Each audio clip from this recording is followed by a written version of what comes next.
আসসালামু আলাইকুম এভরিওয়ান, কি অবস্থা সবার? সবাই কেমন আছেন? আমি সিনথি আপনাদের জন্য নতুন একটি রান্নার ভিডিও নিয়ে চলে আসলাম। তো আজকে ভাবলাম একটা পিঠা বানাই, যেহেতু শীত প্রায় চলে এসেছে।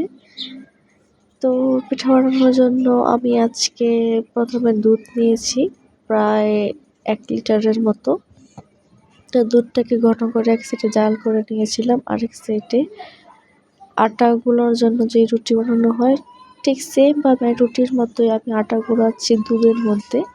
এখানে আপনারা পানি ব্যবহার করতে পারেন, আমি একটুখানি স্বাদ বাড়ানোর জন্য দুধ ব্যবহার করেছিলাম। তো সেম রুটির মতোই সুন্দর মতো একটা ডো বানিয়ে নেব।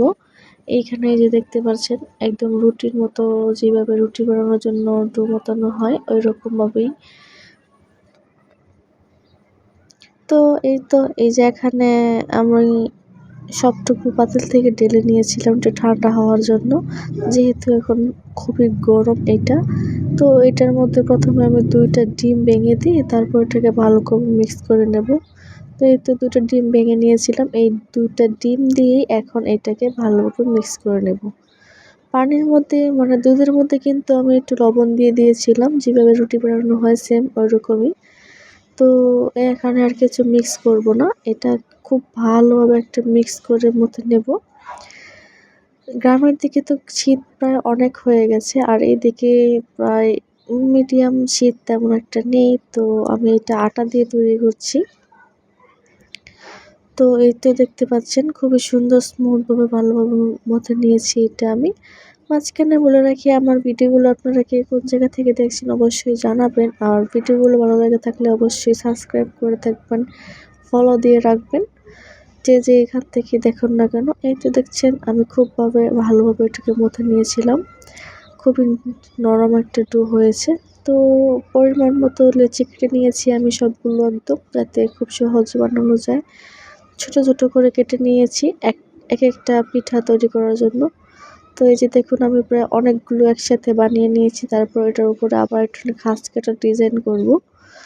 তো আমার এখানে 30টার মতো 25 থেকে 30টার মতো পিঠা হয়েছে এই অল্প একটু ডো দিয়ে, মানে রুটি বানানোর মতোই সেম, শুধু খালি 2টা ডিম দিয়েছি। আর এটাকে এখন তেলের মধ্যে ভাজবো।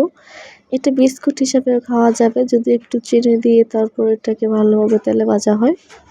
এইভাবে খেতেও খুবই মজা লাগে, এটা আমার কাছে খুবই ভালো লাগে, আশা করি আপনাদের কাছেও খুব ভালো লাগবে এটা। তো আমি একে একে সব কড়াইটা ডুবো তেলের মধ্যে দিয়ে দিয়েছি। এইখানে আমি প্রায় অনেকগুলো করে দিতে পারছি, যেহেতু আমি পাতিলাটা একটু বড় নিয়েছি তাই।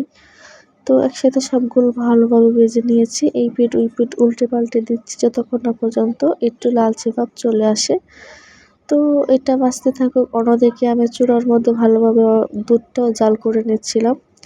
তো এইদিকে যে দেখুন প্রায় চলেই আসছে কালারটা, যে মানে আমি যেটা চাচ্ছিলাম ওইটা, আর একটু রাখলেই চলে আসবে পুরো ফুলফিল। তো এই যে দেখুন এখন এটাকে নামিয়ে নিচ্ছি, খুব ভালোভাবে ছেঁকে নিচ্ছি তেলটা। আর এটা এইভাবে খেতেও কিন্তু খুবই মজার হয়, আপনারা চাইলে কিন্তু এভাবেও খেতে পারেন, আর এটা দীর্ঘদিন সংরক্ষণ করেও রেখে খেতে পারেন। আপনাদের জন্য নতুন একটা বিস্কুটের ভিডিও নিয়ে চলে আসবো, বাসায় চায়ের সাথে খেতে পারবেন।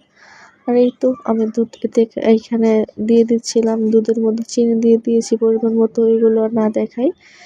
এগুলো কি আর পরিমাণ মতো সবকিছু দিয়ে দিবেন আপনাদের যে এরকম স্বাদ প্রয়োজন হয়। আমি এখানে দুধের মধ্যে চিনি দিয়েছি, লবণ দিয়েছি, আর এলাচ দারচিনি দিয়েছি, এতটুকুই। আপনারা চাইলে তেজপাতাও দিতে পারেন, আমি আমার স্বাদ মতো এতটুকুই দিয়েছি।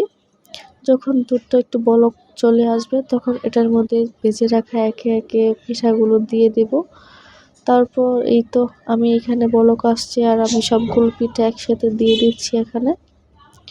আমার পাতিলাটা প্রথমে যে পাতিলাটা দিয়েছিলাম ওইটা একটু ছোট হচ্ছিল, তাই একটা বড় একটা পাতিলার মধ্যে ট্রান্সফার করে নিয়েছি, যাতে এটা ফুলে ডাবল হয়ে সুন্দর হয়ে যায়। তো এই তো আমি সবগুলো পিঠা একসাথে দিয়ে দিয়েছি, এটাকে এখন ভালোভাবে একটু গরম আলো আছে আবার একটু জাল করে নেব, যাতে দুধটুকু ভালোভাবে ভিতরে মিশে যায়। তো আমি একটু ঢাকনা দিয়ে ডেকে দিয়েছিলাম, এই তো উঠিয়ে দেখি এই তো খুবই সুন্দর হয়েছে। আমার কাছে এটা দেখতে যেমন সামনে থেকে খুব সুন্দর লাগছে, এটা ওভারনাইট রেখে দিলে এমনি পানি মানে দুধটুকু খেয়ে ডাবল হয়ে যাবে। তো আমি এভাবেই রেখে দিয়েছিলাম। তারপর অনেকক্ষণ এটাকে রেখে দেওয়ার পর আবার এটাকে একটু নামিয়ে নিয়েছিলাম।